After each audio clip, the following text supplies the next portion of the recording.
Spesifieke gebede vir 'n godly liefdeslewe deel 23. Hierdie is 'n reeks wat ek verlede jaar begin het. 'n Groot shout-out vir my vriendin Melanie wat die vuur in my wakker geblaas het om te begin bid en wat weer eens haar gebedsgroepie op WhatsApp revive het om te begin bid. Na 'n intense reis oor hierdie einste en spesifieke reis waarop ek is, wil ek die gebede rebrand. Nie net as liefdesgebede in die rigting van romantiese liefde nie, maar ook sommer in die algemeen na algehele geseënde verhoudings. My ander vriendin, ek noem haar Queen Tanya, want sy het hierdie spesifieke royalty aura rondom haar, het gister vir my uitgewys dat daar is 'n direkte link tussen die verhouding wat 'n vrou met haar pa het en haar liefdesverhouding. En dis ook iets wat ek al lankal terug besef het, dat daar is 'n link tussen daddy issues en jou liefdeslewe. So dis rebrand ek het nou. Een van my gunsteling onderwerpe ook om oor te praat, die konsep dat ons lewe, die probleme, die hindernisse kan rebrand in ons lewens. So don't keep saying our hands are tied. You claim it's not in the cards. Fate is pulling you miles away and out of reach from me. But you're here in my heart, so who can stop me if I decide that you're my destiny? What if we rewrite the stars? Say you were made to be mine. Nothing could keep us apart. You'd be the one I was meant to find. It's up to you, and it's up to me. No one can say what we get to be. So why don't we rewrite the stars? Maybe the world could be ours tonight. Nommer 135, volgens die gebede wat verlede jaar al begin is. Rewrite the stars. Die konsep dat ons kan ons lewe rebrand. God beloof in Hosea om die dal van Agor, die dal wat hartseer te bring, te verander in 'n deur van hoop. Hosea 2 vers 14. Net soos die liedjie van Rewrite the Stars. Dalk is jy huidiglik in 'n situasie waar jy nie in so goeie verhouding is nie. Dalk het jy daddy issues. Dalk is jou verhouding krapperig. Dalk is jy enkellopend, soos ek huidiglik. Maar ons het daagliks die krag om te rewrite the stars. Ons kan verklaar en uitspreek dat ons sal universele geseënde verhoudings hê. God sal vir ons die tools gee en die dryfkrag om te volhard in gebed, totdat ons daardie universele geseënde menseverhoudings het. Ons trek nou 'n streep in die sand om te sê ons settle nie meer vir mediocre verhoudings nie. Ons soek Elysian verhoudings. Nommer 136. Love the impossible. God het vir Hosea die opdrag gegee om die onmoontlike lief te hê, vir Gomer die prostituut. Nou indien God vir Hosea kon bemagtig om vir Gomer lief te hê, wil ek ook van daardie liefde hê. Jesus beloof in Johannes 4 vers 14 dat as ons honger leeg uitgeput gedrein na hom toe kom, sal hy vir ons gee 'n nimmer eindigende fontein. Dis wat ek nou wil hê. Ek wil die wysheid hê om soos Hosea te leer hoe om die onmoontlike lief te hê. Dis nou nie meer mission impossible nie, maar love mission impossible turn to possible. Ek glo in die krag en die genesing van liefde en ek wil leer om die mense te lief te hê wat moeiliker is om lief te hê. Die mense wat al reeds seer gekry het en hoë mure rondom hulle harte gebou het. Die mense wat gewoond is om dinge op hulle eie te doen. Liefde bring genesing en ek is op soek na die tools om daardie liefde te bring na die aarde. Nommer 137. Dan wil ek ook bid vir 'n groter span van bidders. Oorspronklik het hierdie reeks begin as my eie selfsugtige, desperate pogings om my eie status te verander van mevrou na mevrou. Maar tot en met gister het ek nie besef wat is die impak van hierdie gebede nie. My vriendin wat al reeds vir 20+ jaar gelukkig en suksesvol getroud is, het vir my vertel dat sy het eerstens wag vir dit. 'n 1 gig data verniet gekry van haar diensverskaffer.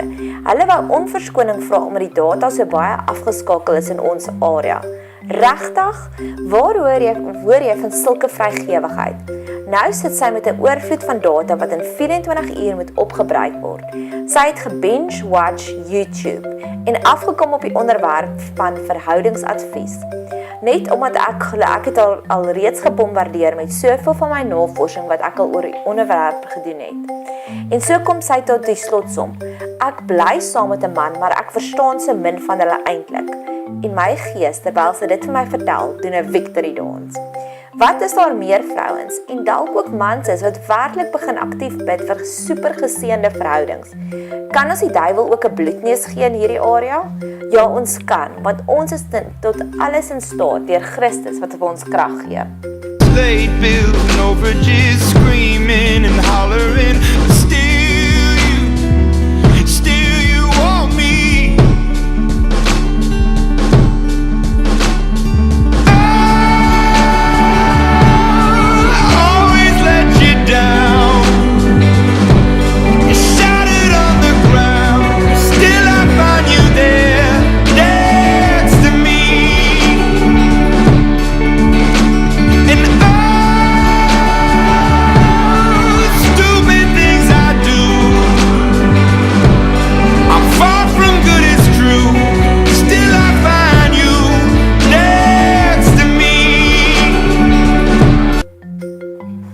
Next to Me, nommer 138. Nou, indien jy tyd het om na die hele lang video te gaan kyk oor die film wat Imagine Dragons gemaak het oor die liedjie, van 'n man wat tronk toe gaan en hoe sy vrou net konstant langs hom is. Dis die tipe liefde wat ek graag wil sien manifesteer hier in ons verhoudings. Ek sê gereeld, indien God ons perfek wou gehad het, sou hy ons perfek gemaak het. So kan ons leer om mekaar so lief te hê soos hierdie liedjie, foute en al. Kan ons na mekaar kyk deur die love goggles van God, wat ons in staat stel om ook die mense sien voor ons in Christus, wat alreeds perfek is.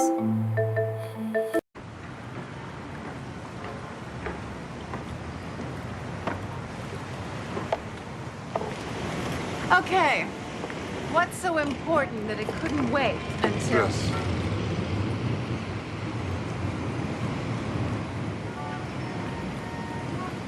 Let's get something straight.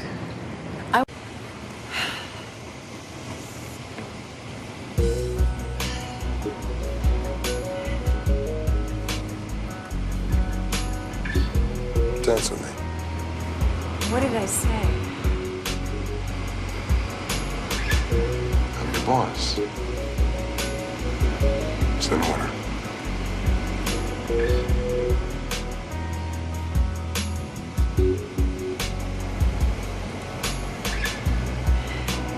Think I'd reach your side, baby. You know me better than that. Think I'd leave you down when you're down on your knees. I wouldn't do that.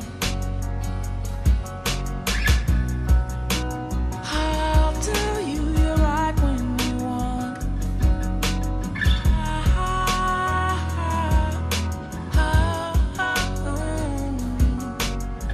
Samantha finally threw in the towel, fighting her feelings that he might be the perfect Richard.